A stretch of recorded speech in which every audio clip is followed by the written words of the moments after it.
Тэгэхээр зэрэг одоо шинжлэх ухаан ч гэсэн л үннийг эрэлх хийж байна тийм ээ. Үннийг олмоор байна, тогтоомоор байна. За буддын шишний хувьд ч гэсэн үнэн маш чухал. Тийм л учраас одоо Эйнштейн гэдэг эрдэмтэн бол юу гэж хэлж ирсэн бэ гэхээр тийм ээ. Шинжлэх ухаантай мөр зэрэгцээд явж чадах шашин бол буддын шиш юм аа гэж хэлж ирсэн. Тэгэхээр зэрэг ямар нэг өвчнөөс болоод тийм ээ хүмүүс одоо амь насаа алдчихж байна гэж үгдээ тийм ээ. Дөө хүмүүсд амь насаа алдчихж байна. Тэгэхдээ бидэнд ямар асуудал байдаг вэ гэхээр зэрэг тухайн өвчний тухай мэдлэггүй байдаг. Ямар өвчтэй өвчин, ямар шалтгаантай, яаж одоо утассан сэргийлэх юм. Одоо сүрье гэдэг өвчнөр жишээ авч үзье тийм ээ. Хүмүүс ихэвчлэн яадаг вэ гэхээр зэрэг тухайн өвчнөө сайн мэдэхгүй учраас гарч ирж байгаа симптом буюу шинж тэмдэгтэй тэмцээд байдаг. Тэгээд тэмцэж байгаа арга барагдаад ингээд амь насаа алдах ч юм уу тийм одоо байдалд хүрч исэн бахнэ. Тэгэхээр зэрэг нөгөө илэрч байгаа одоо сүрьегийн үед маш өндөр ингээ халуурдаг, ханиалгадаг тэр чин болвол яг симптом буюу шинж тэмдэг нь байна шүү дээ. Хамгийн гол зүйл нь юу болоод байна гэхээр зэрэг халдвар орсон байна тийм үү? Уушгинд халдвар орсон байна. Тэрнээсээ болоод хүн ийм шинж тэмдгүүд илэрч байгаад байгаа юм байна гэдгийг олж илрүүлээд өвчнөө мэдээд ирэхээр эмчлэг арга нь бас өөр болж байна. Одоо дээхэн үед бол энэ сүрье гэдэг бол эмчлэгддэг өвчин тийм ээ. Энээс өнөөр одоо хүн амь насаа одоо алдахгүй байх боломж байсан боловч бид одоо өвчний үннийг нь мэдэхгүй байсан учраас тэрийг нээж чадахгүй байсан учраас маш олон хүн бол амь насаа олцсон. За одоо орчин үед болохоор зэрэг нээгээд одоо тогтоогоод тийм ээ энэ одоо тавилангийг мэддэг болсон ямар эмчилгээ хэрэглэх вэ гэдгээ мэддэг болсон бахнэ. Тэгэхээр зэрэг мэдээж одоо өдөр тутмын амьдралд ч юм уу энэ мэдчилгээр ямар өвчнөөс яаж сэргийлэх үү гэх мэтлэнгийн ийм мэдлэг бол одоо та бүхэнд байгаа гэж тийм ээ. Гэхдээ жинхэнэ одоо өөрийнхөө амьдралын үн цэнийг утга учирыг одоо бас ойлгож гин үү? Тийм мэдлэг танд байна уу гэвэл одоо тэр нь жоохон дутагдaltaй гэж магтгүй. Бид ер нь юу одоо мэдэхгүй байгаагаа мэддэггүй гэж тийм ээ. Тэр бол одоо бидний хамгийн одоо зовлонтой одоо хэсэг юм да. Би энэ амьдралын юуг мэдэхгүй байгаа. Надад ямар одоо мэдлэг, үнэн мэдлэг дутагдж байгаа юм бэ гэдгээ бид нар олж харж мэдэхгүй байна гэж. Тэгэхээр зэрэг энэ одоо юугаар ингэж илэрдэг вэ гэхээр зэрэг энэ хэний одоо машин бэ гэж асуухаар одоо миний машин тийм ээ. Маш бүх юмыг одоо минийх гэдэг өмчлөсөн тийм сэтгэл одоо бидэрт маш хүчтэй байна. За тэгээд мөнгөтэй ингээд чинэлэг одоо болохоор зэрэг одоо маш одоо би одоо баян байна гэж боддог тийм ээ. Эд баялагтай болчихлоо гэж боддог. Мөнгө нь ингээд жоохон багасаад ирэхээр би ерөөсөө ядуу амьтан болчихлоо. Би ч өөртөө ядуурч байгаа юм байна гэж ойлгодог. Энэ бүхэн юуг одоо харуулж байна вэ гэхээр зэрэг амьдралын тухай, утга учирын тухай одоо мэдэхгүй байна, мэдлэггүй байна гэдгийг харуулж байна. Тэгэхээр зэрэг буддистууд юу гэж хэлдэг вэ гэхээр зэрэг яг явж тийм ээ таны бие ч таны бие биш шүү дээ гэж одоо хэлдэг. Тэгээд нэг өдөр одоо би чинь баяртай гэдээ одоо явах болдог тийм үү. Тэгэхээр зэрэг тэр үед та бойл битгий чи миний бие би чамаа чи өмчлөдөг би чиний эзэн байна гэж зогсооч чадах уу гэж. Тэгээд хэдийгээр одоо бид ингээд бүхэл одоо юмыг одоо инхрийж барайл эн чинь минийх гэж одоо бариад байгаа боловч тийм ээ.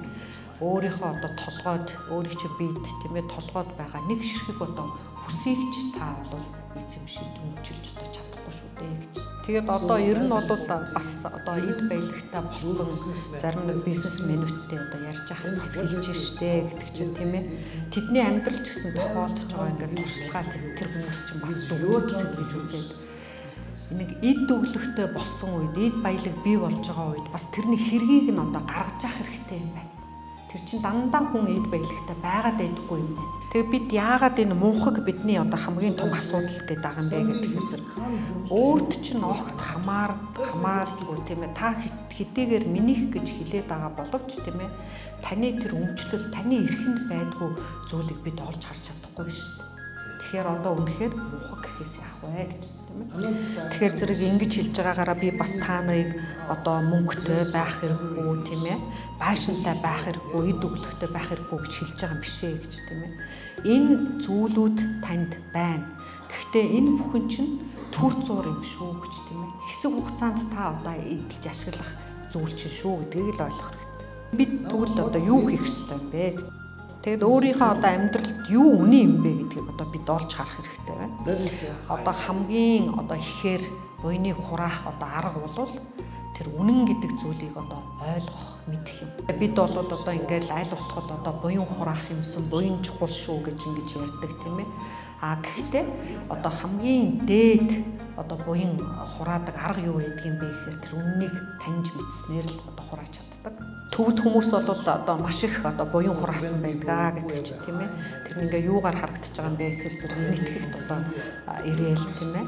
Одоо ажил үүсэхлээ тэр нь одоо маш их амжилттай одоо явж шүү дээ. Энд чинь одоо тэдний хураасан буйных нь үр гэсэн үг вэ.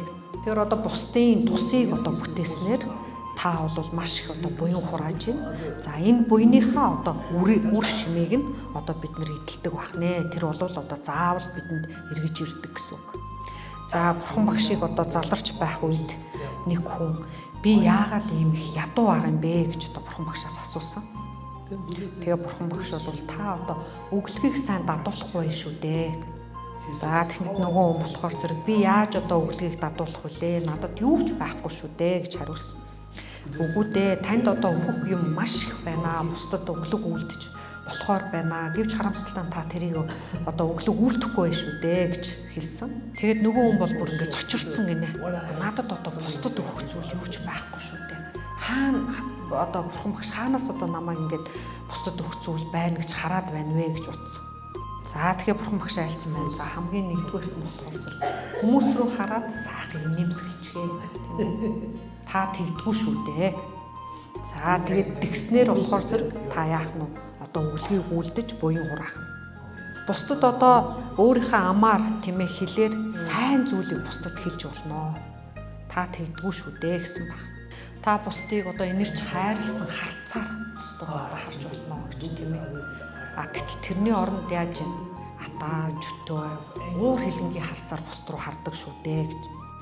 За энэ хүний одоо тэр өглөгийг яаж дадуулах вэ гэж бурхан багшаас одоо тийм ингээд асууж байгаа. Та нар ч гэсэн дадуулах хэрэгтэй. Тэгээд хаа явсан газараа сайхан нэмсгэлж явжээ тийм ээ.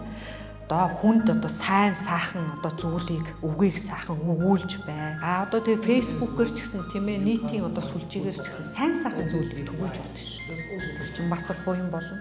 Тэгээд ер нь бол одоо энэ сошиал нийтийн одоо сүлжээнд болгоомжтой байх хэрэгтэй гэж тийм. Худлыг одоо бас болохгүй байна шүү дээ. Худал зүйлийг болохгүй байна. За дараагийн нь болохоор зэрэг та сэтгэлээрээ бусдыг одоо инэрч хайрлаж болно шүү дээ гэж бурхан багш айлцсан баг тийм ээ.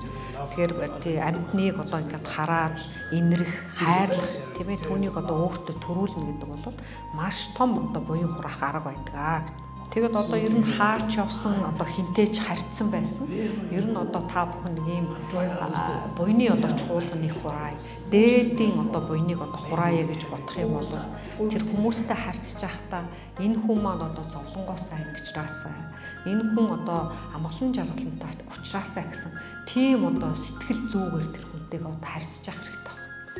За би Москвад ингээд очихдоо метронд суугаад тийм ээ хэдийгээр одоо тэнд танихгүй хүмүүс байгаа ч гэсэн би аль болох одоо тэр хүмүүс одоо чиглэсэн тэдэндээ одоо хандсан халуун дулаан сэтгэлийг одоо төрүүлэхийг хичээдгээ гэж. Тийм учраас Москвад очихдоо би бол хизээч ганцаарддаггүй. Яг гэвэл би сэтгэл оюунда байнга тэр хүмүүст дулаан халуун инэрл хайрыг одоо түгээхийг хичээдгээ.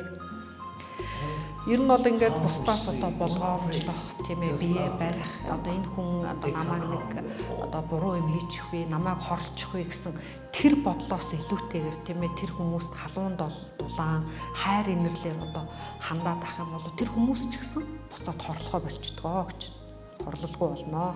Ер нь бол үүлийн үрийн хуулийн одоо дагуу бол танд айх зүйл нэг л байгаа. За тэр бол өөрийн одоо үйлдэлсэн буруу тийм ээ сөрөг тэр нүгэл хилэнцээсээ л айж явах хэрэгтэй.